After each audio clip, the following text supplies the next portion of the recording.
ఈ లోకం ఒక మాయని తెలుసుకున్నాను. ఏది నా సొంతం కాదనుకున్నాను.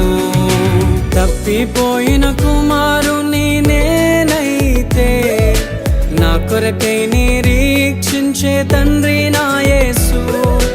తప్పిపోయిన కుమారుని నేనైతే నా కొరకై నిరీక్షించే తండ్రి నా యేసు. ఈ లోకమంతా నేను వెతకినా నాకు లేదయ్యా ఎక్కడా ఆనందం.